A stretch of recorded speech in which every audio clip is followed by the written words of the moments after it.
باللہ السمیع العلیم من الشیطان الرجیم بسم اللہ الرحمن الرحیم 23 نمبر آیا سورہ نمل۔ انی وجدت امرأۃ تملکہم وأوتیت من کل شیء ولہا عرش عظیم وجدتها وقومها یسجدون للشمس من دون اللہ وزین لهم الشیطان اعمالهم فصدهم عن السبیل فهم لا يهتدون اللہ یسجدوا للہ الذی یخرج الخبأ فی السماوات والارض ویعلم ما تخفون وما تعلنون اللہ لا الہ الا هو رب العرش العظیم صدقت یا رب العالمین۔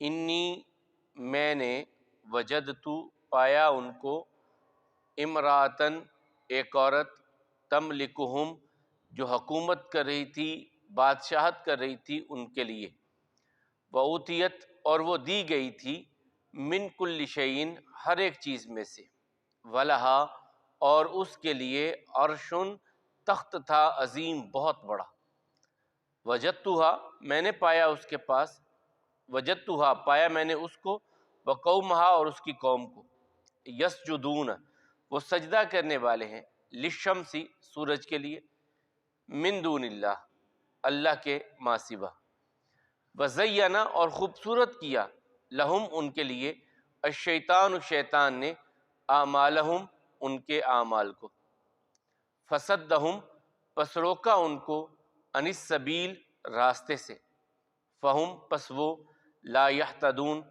نہیں ہدایت والے ہونے والے، اللہ کیوں نہیں، یسجدو وہ سجدہ کرتے، للہ اللہ کے لیے، الذی وہ ذات، یخرجو نکالنے والی ہے، الخبا پوشیدہ، فی السماوات آسمانوں میں سے، والارض اور زمین میں سے، ویعلم اور جانتا ہے، ما تخفون جو تم چھپاتے ہو، وما تعلنون اور جس کا تم اعلان کرتے ہو ظاہر کرتے ہو، اللہ وہ اللہ ہے، لا الہ نہیں کوئی عبادت کے لائق، الا مگر ہوا وہی، رب العرش العظیم جو عرش عظیم کا رب ہے۔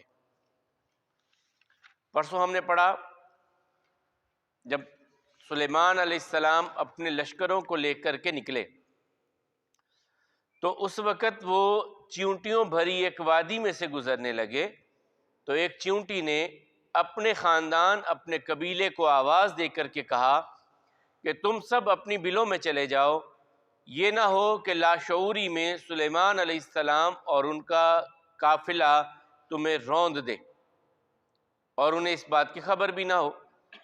تو اس کی اس بات کو سن کر سلیمان علیہ السلام مسکرا پڑے اور کہنے لگے میرے رب مجھے توفیق عطا فرما کہ میں تیری نعمتوں کا شکر ادا کروں جو نعمتیں تو نے مجھے اور میرے ماں باپ کو عطا کی ہیں، اور توفیق عطا فرما کہ میں اچھے اعمال کرنے والا بن جاؤں جو اعمال تیرے پسندیدہ ہیں اور جن کے کرنے سے تو راضی ہوتا ہے، اور مجھے اپنی رحمت کے ساتھ نیک بندوں میں صالحین میں شامل فرما۔ پھر وہ پرندوں کی طرف متوجہ ہوئے تو انہوں نے کہا کہ میں کیا ہے میں نہیں دیکھ رہا ہدہد کو، وہ غائب ہونے والوں میں سے ہے، میں تو اس کو سزا دوں گا، بہت سخت سزا دینا، یا میں اس کو ذبح کر دوں گا، یا وہ میرے پاس کوئی واضح عذر لے کر کے آئے گا۔ تھوڑا سا وقت گزرا، وہ ہدہد آ گیا اور اس نے کہا کہ میں وہ خبر لے کر کے آیا ہوں جو آپ کے پاس نہیں ہے، اور میں قوم سبا سے ایک یقینی خبر آپ کے پاس لے کر کے آیا ہوں۔ اب وہ خبر بیان کرنے لگا، کہنے لگا انی وجدت امرأۃ میں نے دیکھا وہاں ایک عورت کو، میں نے ایک عورت کو دیکھا تملکہم جو ان پر بادشاہت کر رہی تھی، حکومت کر رہی تھی، یعنی یہ اچنبے کی بات تھی کہ ایک عورت مردوں پر حاکم بن گئی ہے، یہ ان کے لیے اس نے بات سب سے پہلے کہی۔ اور جو میں نے پرسوں آپ کو آخر پہ کہا تھا کہ رسول اللہ صلی اللہ علیہ وسلم کو جب خبر ملی کہ کسریٰ کے مرنے کے بعد، یعنی ایران کا بادشاہ کسریٰ کہلاتا تھا ہر بادشاہی، ایران کے بادشاہ کے مرنے کے بعد اس کی بیٹی کو اس کی جگہ پر حکمران منتخب کر لیا گیا ہے، تو رسول اللہ صلی اللہ علیہ وسلم فرمایا یہ قوم کیسے کامیاب ہو سکتی ہے جو کسی عورت کے ہاتھ میں اپنے امور سلطنت دے دیتی ہے، امور سلطنت کسی عورت کے ہاتھ میں دے دیتی ہے۔ تو ہدہد کہنے لگا میں نے ایک عورت کو پایا کہ وہ ان پر بادشاہت کر رہی ہے، حکمرانی کر رہی ہے، وَأُوتِيَتْ مِن كُلِّ شَيْءٍ، اور اسے ہر چیز دی گئی ہے، یعنی جو حکومت کے لیے وسائل چاہیے ہوتے ہیں وہ سارے اس کے پاس موجود ہیں۔ اس سے بعض نے بڑی بڑی لمبی لمبی بھی چھوڑی، انہوں نے کہا جی اس کے 1000 جو تھے وہ بڑے سردار اس کے تھے، اور ہر سردار کے نیچے 1,00,000 فوجی تھا۔ وہ تقریباً 10 کروڑ کے قریب فوجی بنا دیتے ہیں اس وقت، یہ باتیں ہمارے بھی کرنے والے لمبی لمبی کر دیتے ہیں۔ اور کسی نے کہا کہ نہیں 12,000 اس کے وہ تھے، اور ہر ایک سردار کے نیچے جو ہے وہ 1,00,000 فوجی تھا۔ وہ اربوں میں اس دور میں فوج اس کی بنا دیتے، جو کوئی حقیقت بہرحال نہیں ہے۔ بلقیس اس کا نام بیان کیا جاتا ہے، وہ بھی ہمارے ہاں یہ ایک نام مشہور ہو گیا کہ یہ ملکہ بلقیس تھی، بہرحال نام اس کی کوئی صراحت کہیں بھی نہیں آتی۔ تو یہ اس نے کہا کہ ایک عورت حکمران ہے اور اسے جو بھی حکومت کے لیے وسائل چاہیے ہوتے ہیں وہ سارے اس کے پاس ہیں، وَلَهَا عَرْشٌ عَظِيمٌ، اور اس کا تخت بڑا خوبصورت، بڑا عظیم عظمت والا ہے اس کا تخت۔ اس کی بھی بعض لوگ پھر لمبائی چوڑائی ناپنے لگ گئے، ان کا 120 فٹ جو ہے وہ چوڑا تھا، لمبا تھا، اور 40 فٹ چوڑا تھا۔ یہ بھی اپنی طرف سے ہی پتہ نہیں کون وہاں انچی ٹیپ لے کے بیٹھا تھا، جو اس وقت ایجاد بھی نہیں ہوا تھا، تو یہ خیر اپنی باتیں ہیں۔ وَلَهَا عَرْشٌ عَظِيمٌ، یعنی وہ کوئی بڑا خوبصورت بنا تھا جس کی اس نے تعریف کی کہ وہ بڑا عظیم ایک تخت اس کے لیے تھا۔ وَجَدتُّهَا وَقَوْمَهَا يَسْجُدُونَ لِلشَّمْسِ، پہلی حیرانگی کیا تھی کہ ایک عورت حکمران ہے، دوسری بات تھی کہ اس کے پاس سارے اسباب وسائل موجود ہیں، تیسری بات تھی کہ اس کا تخت بڑا عظیم ہے، اور چوتھی بات کہنے لگا وَجَدتُّهَا وَقَوْمَهَا يَسْجُدُونَ لِلشَّمْسِ، میں نے اس کو اور اس کی قوم کو پایا کہ سب کے سب سورج کو سجدہ کر رہے ہیں، من دون اللہ، اللہ کو چھوڑ کر کے سورج کو سجدہ کر رہے ہیں۔ یہ عراق میں بھی یہی تھا، حضرت ابراہیم علیہ السلام کی جو آبا کی یہ قوم تھی یہ بھی سورج پرستی کرتی تھی۔ عراق کا بادشاہ کو نمرود کہا اس لیے جاتا تھا، وہ کہتے ہیں کہ یہ سورج دیوتا کا اوتار بن کر کے آتا ہے، سورج دیوتا کا۔ تبھی تو ابراہیم علیہ السلام نے اس سے کہا تھا نا کہ تو سورج کا چہیتا، تو میرا رب تو مشرق سے سورج نکالتا ہے، تو کہتا ہے میرے اختیار ہیں، فاتی بہا من المغرب، تو سورج کو مغرب سے لا کر کے دکھا پھر۔ فبہت الذی کفر، وہ حیران ہکا بکا رہ گیا، اس کے پاس جواب نہیں تھا۔ تو وہ نماردہ نمرود جو تھے وہ بھی سجدہ سورج کو، بہرحال اس میں دوسرے بھی تھے، ستاروں کی بھی پوجا کرتے تھے، لیکن سورج ایک مین۔ اب بھی جو ہے ایران کا جو علاقہ، یہاں پہ جو کچھ زرتشت کے ماننے والے ہیں یا مجوسی جن کو آپ کہہ لیں، وہ 3 اوقات میں خاص طور پہ، تبھی تو رسول اللہ صلی اللہ علیہ وسلم نے منع کیا 3 وقتوں میں مردوں کو دفن کرنے سے اور نماز پڑھنے سے، جب سورج نکل رہا ہو، جب سورج ڈھل رہا ہو، اور جب سورج غروب ہو رہا ہو۔ یہ حضرت ابو قتادہ رضی اللہ تعالیٰ عنہ کی روایت ہے صحیح مسلم میں کہ 3 اوقات میں رسول اللہ، عقبہ بن عامر رضی اللہ تعالیٰ عنہ کی 3 اوقات میں رسول اللہ صلی اللہ علیہ وسلم نے منع کیا مردوں کو دفن نہیں کرنا، نماز نہیں پڑھنی، کیوں؟ وہ مماثلت نہ آ جائے کہیں ان کے ساتھ مماثلت نہ آ جائے، تو روک دیا گیا اس چیز سے۔ بعض ہمارے ہاں یہاں یہ بھی بات ذہن میں رکھیں، بعض لوگ رات کے وقت بھی بنا لیتے ہیں کہ دن کے وقت جس طرح سورج کے ڈھلنے کا وقت 12 بجے کا ہے، وہ کہتے ہیں رات بھی زوال کا وقت ہوتا ہے، یہ کوئی بات نہیں ہے۔ وہ بعض اوقات گئے، جنازہ پڑھا، لیٹ ہو گئے دفن کرتے ہوئے، وہ 12 کا ٹائم رات کو ہونے لگا، نہیں ٹھہر جاؤ بھائی، اب یہ بھی کوئی زوال کا وقت نہیں۔ یہ 3 اوقات ہی بیان کیے ہیں رسول اللہ صلی اللہ علیہ وسلم نے۔ اگر کوئی ایسا کہتا ہے تو وہ غلط کہتا ہے، اس کے ماں سوا کوئی بھی اگر ٹائم کہتا ہے تو 3 اوقات رسول اللہ صلی اللہ علیہ وسلم نے بیان کیے، وہ ضرور ہیں۔ تو کہنے لگے کہ وہ سجدہ کرتے ہیں سورج کو، من دون اللہ، اللہ کو چھوڑ کر کے، اللہ کو چھوڑ کر کے سورج کو سجدہ کرتے ہیں۔ وَزَيَّنَ لَهُمُ الشَّيْطَانُ أَعْمَالَهُمْ، شیطان نے ان کے لیے ان کے اعمال کو بڑا خوبصورت بنا کر کے دکھایا۔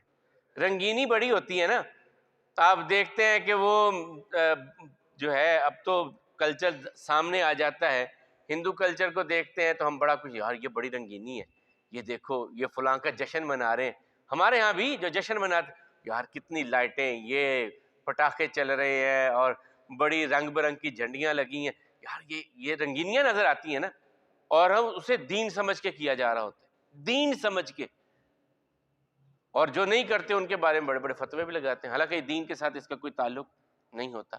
جو چیزیں ہم بنا لیں, میں نے کل جس طرح آپ کو بتایا تھا 3 چیزیں بڑی بنا لی گئی ہیں اس رجب کے مہینے کے حوالے سے. صلاۃ الرغائب ایک بنا لی گئی ہے, پھر اسی طرح جو ہے وہ آج جو دن گزرا 22 رجب کے کنڈے بنا لیے گئے ہیں, اور آج میں کچھ مفتیوں کے فتوے دے رہا ہوں, بڑے اس کے فضائل پتہ نہیں کہاں سے وہ بنا کے لے آئے. حالانکہ میں نے آپ کو بتایا کہ اس کی ابتدائی روایت جو تھی وہ یہ ہے کہ حضرت جعفر صادق, یہ حضرت حسین رضی اللہ تعالیٰ کے پڑپوتے ہیں. حضرت حسین رضی اللہ تعالیٰ کے بیٹے زین العابدین ہیں, ان کے بیٹے محمد باقر اور ان کے بیٹے جعفر صادق ہیں. ان کے نام پر یعنی تقریباً رسول اللہ صلی اللہ علیہ وسلم کے دنیا سے رخصت ہونے کے 100 سال کے بعد کی جو شخصیت ہے ان کی طرف نسبت دی جاتی ہے اس چیز کو, کہ انہوں نے کہا کہ یہ ایسے ایسے کر کے ختم دلاؤ. حالانکہ در حقیقت جو کہی جاتی ہے حقیقی بات, اور وہ سمجھ بھی آتی ہے کہ اس دن حضرت امیر معاویہ رضی اللہ تعالیٰ کی وفات تھی, تو ظاہراً تو خوشی کا اظہار نہیں کر سکتے تھے, انہوں نے کہا چھپ کے ہی کر لو, تبھی تو اسے صبح میں ہی اندھیرے میں ہی انجام دے دیا جاتا ہے, یہ معاملہ اس طرف جاتا ہے. بہرحال تو شیطان بڑے خوبصورت کر کے دکھاتا ہے, جو بدعات ہوتی ہیں نا ان کی رنگینی بڑی دکھاتا ہے شیطان. یہ شیطان معاملات کو کر رہا ہوتا ہے. وَزَيَّنَ لَهُمُ الشَّيْطَانُ أَعْمَالَهُمْ, شیطان ان کے اعمال انہیں بڑے خوبصورت مزین رنگ برنگے کر کے انہیں دکھا رہا ہوتا ہے. فَصَدَّهُمْ عَنِ السَّبِيلِ, وہ ہدہد کہہ رہے ہیں شیطان نے ان کو ان کے اعمال بڑے خوبصورت کر کے دکھائے اور انہیں اصل راستے سے روک دیا ہے. وہ ایک پرندے کی سمجھ میں بات آ گئی ہے, اور اتنی بڑی دستاریں سجانے والوں کی سمجھ میں بات نہیں آتی. سر پہ اتنی بڑی بڑی پگڑیاں رکھ کے لوگوں کو الجھا دیتے ہیں, ان کی سمجھ میں یہ توحید کی باتیں نہیں آتی. تو اللہ تعالیٰ کہتے ہیں, وہ کہنے لگے فَهُمْ لَا يَهْتَدُونَ, یہ ہدایت کی طرف آنے والے نہیں ہیں. اللہ يَسْجُدُوا لِلَّهِ, اور کیوں نہیں سجدہ کرتے اللہ کو؟ سجدہ تو اللہ کے لیے تھا, اور یہ کائنات کی سب سے بڑی ہستی محمد رسول اللہ صلی اللہ علیہ وسلم کے لیے بھی سجدہ نہیں ہے. باقی کسی کی کیا حیثیت, ہمہ شمع کس شمار میں آتے ہیں, یہ ایرے غیرے کس شمار میں آتے ہیں, جن کی قبروں کو پختہ بنا کر کے سجدہ ریز ہو جاتے ہو. پتہ نہیں اندر والے کی کیفیت کیا ہے, جس کو تم سمجھ رہے ہو کہ یہ ہو سکتا ہے ولی اللہ ہے, پہنچی سرکار ہے, وہ اندر کیا ہے یہ کوئی پتہ نہیں ہے. ہم نے تو دیکھا سبز چادر چڑھی ہوئی دیکھی, سبز چادر جہاں دیکھی سجدے میں پڑ گئے. یہ وقت قیام تھا, وقت انکار تھا, قیام نہیں تھا, وقت انکار تھا کہ اللہ کے سوا میں نے کسی کو سجدہ نہیں کرنا. یہ وقت انکار تھا, اور امت کو الجھا دیا. نہیں تعظیمی, کیا تعظیم؟ محمد رسول اللہ صلی اللہ علیہ وسلم سے بڑھ کر کسی کی تعظیم ہو سکتی ہے؟ ان سے بڑھ کر عزت اور احترام والا کوئی ہو سکتا ہے جب ان کے لیے سجدہ نہیں ہے؟ صاف انکار کیا. کہا اگر یہ ہوتا, صحابی نے آ کر کے کیا سجدہ, شام سے جب واپس پلٹے, یہ کیا کیا تو نے؟ کہا جی میں نے وہاں دیکھا تھا, تو میں نے وہیں سے کہا تھا کہ جا کے میں. کہا خبردار, اللہ کے سوا کسی کو سجدہ نہیں کرنا, اللہ کے سوا کسی کو سجدہ نہیں کرنا. اب کہتے ہیں نہیں جی وہ سبحان ربی الاعلیٰ پڑھیں تو سجدہ ہوتا ہے. میں نے پہلے بھی آپ کو بتایا تھا, ابو جہل کون سا سبحان ربی الاعلیٰ کہتا تھا جب لات کے آگے جھکتا تھا, منات کے آگے جھکتا تھا, عزا کے آگے جھکتا تھا, ود سوا کے سامنے جھکتا تھا, وہ سبحان ربی الاعلیٰ کہتے تھے. جھوٹی تعویلیں, غلط تعویلیں اللہ کے ساتھ. پھر کہتے ہیں جی مسلمان ہو کر کے یہ کام کرے تو شرک نہ کہیں تو کیا کہیں گے؟ شرک کو شرک نہیں کہیں گے تو کیا کہیں گے؟ آپ کہتے ہیں کہ زہر کو ہم جو ہے وہ مٹھائی کہہ دیں. یہ زہر ہے اعمال کے لیے. جب کسی غیر کے آگے سجدہ ہوتا ہے وہ اعمال کو برباد کر دینے والا کام ہوتا ہے. تو اللہ تعالیٰ وہ کہنے لگا اللہ یسجدوا للہ, اور اللہ کو سجدہ کیوں نہیں کرتے؟ الذی یخرج الخب فی السماوات والارض, جو رب آسمان اور زمین کی ہر پوشیدہ چیز کو نکالنے والا ہے, اس کو سجدہ کیوں نہیں کرتے؟ وَيَعْلَمُ مَا تُخْفُونَ وَمَا تُعْلِنُونَ, جو تم چھپاتے ہو جو تم ظاہر کرتے ہو سب کا سب اللہ ہی تو جانتا ہے. اور اللہ کے سوا کون جاننے والا ہے؟ اللہ کے سوا کوئی جانتا ہے زمین و آسمان کی خبروں کو؟ محمد رسول اللہ صلی اللہ علیہ وسلم کے سامنے لوگ آ کر کے بیٹھے اور 2 دفعہ یہ واقعہ ہوا، یا رسول اللہ صلی اللہ علیہ وسلم ہم ایمان لے آئیں، صحابی بھیجیں ہمارے ساتھ، صحابہ بھیجیں، ہمارے بچوں کو قرآن سکھائیں، علم سکھائیں، دین سکھائیں، شریعت سکھائیں، سنت سکھائیں۔ 1 مرتبہ 10، 1 مرتبہ 70 قاریوں کو بھیجا رسول اللہ صلی اللہ علیہ وسلم نے۔ راستے میں انہیں تیر مار کر کے شہید کر دیا گیا، اور ان کی جو ہے وہ لاشوں کو تنعیم میں لٹکا دیا گیا۔ اللہ کے حبیب علیہ السلام غم کی کیفیت میں کتنے دن تک، پورا مہینہ 5 نمازوں میں بددعا کرتے رہے ان کے لیے۔ اگر غیب جانتے ہوتے تو ان کے ساتھ ان کو بھیجتے؟ کبھی بھی نہ بھیجتے۔ تو اللہ تعالیٰ فرماتے ہیں غیب، پھر اگر کہتے ہیں اولیاء، ولیوں کا ایک امام ہے، ولیوں کا امام نماز پڑھانے آ گیا، نماز بھی اس جگہ پہ پڑھانے کے لیے کھڑا ہونے لگا ہے جس جگہ پہ 1 نماز کا اجر 1000 نماز کے برابر ہے۔ یہاں نماز پڑھیں اور ہے، وہاں نماز پڑھیں 1000 نماز کا اجر ہے۔ اس جگہ پہ نماز پڑھانے کے لیے ولیوں کا امام ولیوں کے آگے کھڑا ہو گیا، اور اسے پتہ نہیں چلا کہ منبر کے پیچھے ایک بے غیرت چھپا ہوا ہے، ایک بے غیرت، ایک کالا ناگ وہاں پہ چھپا ہوا ہے، اسے نہیں پتا، اور وہ زخمی ہو گئے۔ عمر فاروق رضی اللہ تعالیٰ، ولیوں کے ایک بڑے امام، گھر سے نکلے نماز پڑھانے کے لیے، وہ بھی فجر کے وقت ہی، مسجد میں آئے، وہاں بھی چھپا ہوا ایک کالا ناگ، عبد الرحمن ابن ملجم، سیدنا علی رضی اللہ تعالیٰ پہ وار کر دیتا ہے۔ انہیں نہیں پتا کہ اندھیرے میں کون چھپا ہوا ہے۔ دونوں، عمر رضی اللہ تعالیٰ بھی فجر میں، اور علی رضی اللہ تعالیٰ پر بھی فجر کی نماز میں، اندھیرے میں دونوں پہ حملہ ہوتا ہے۔ وہ ابو لولو فیروز تھا، یہاں عبد الرحمن ابن ملجم تھا۔ تو اللہ تعالیٰ وہ کہنے لگا کہ جو جانتا ہے، جو تم چھپاتے ہو، جو تم ظاہر کرتے ہو، سب کو جاننے والی ذات تو اللہ کی ہے۔ اللہ لا الہ الا ہوا، وہ اللہ ہے، اس کے سوا کوئی عبادت کے لائق ہے ہی نہیں کہ جس کی عبادت کی جا سکے۔ وہ رب العرش العظیم، اور وہ عرش عظیم کا رب ہے، عرش عظیم کا رب ہے۔ پھر آگے سلیمان علیہ السلام نے اس کے بارے میں کیا کہا، اس نے کیا جواب دیا، پھر کیا معاملات ہوئے، یہ انشاءاللہ ہم کل پڑھیں گے۔ وہ کہنے لگا میں نے پایا وہاں ایک عورت کو، وہ ان پر حکمرانی کر رہی ہے، اور اسے ہر چیز دی گئی ہے، اور اس کے لیے ایک بڑا عظیم تخت بھی ہے۔ میں نے اس کو اور اس کی قوم کو پایا کہ وہ سورج کے لیے سجدہ کر رہے ہیں اللہ کو چھوڑ کے۔ شیطان نے ان کے لیے ان کے اعمال کو بڑا خوبصورت کیا ہے، اور وہ صحیح راستے سے رکے ہوئے ہیں، ہدایت کی طرف آنے والے نہیں ہیں۔ وہ اللہ کو سجدہ کیوں نہیں کرتے جو زمین و آسمان کی ہر پوشیدہ چیز کو نکالنے والا ہے، جو انسان یا جو بھی مخلوقات کو ظاہر کریں یا چھپائیں اس کو بھی جانتا ہے؟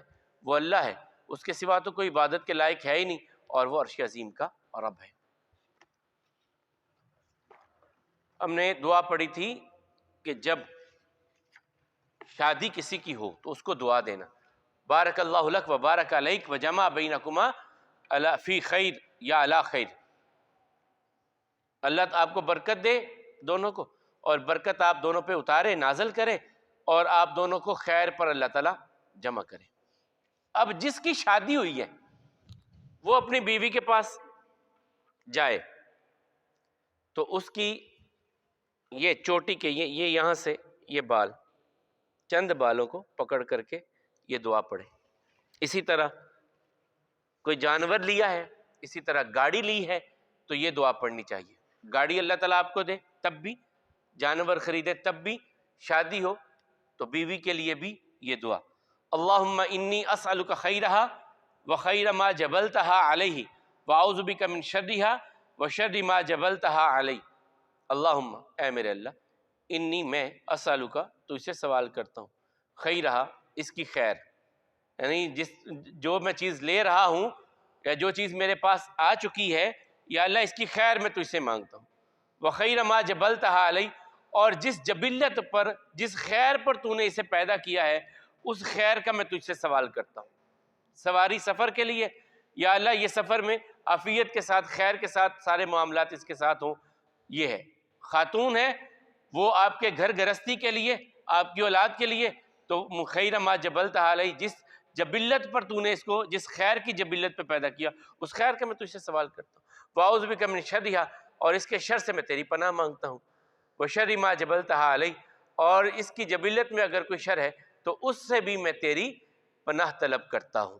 اللہ احکم الحاکمین ہم سب کو ہر قسم کا خیر عطا فرمائے اور ہر قسم کے شر سے ہم سب کی حفاظت فرمائے. اقول قولی ھذا والحمد للہ، استغفر اللہ لی ولکم.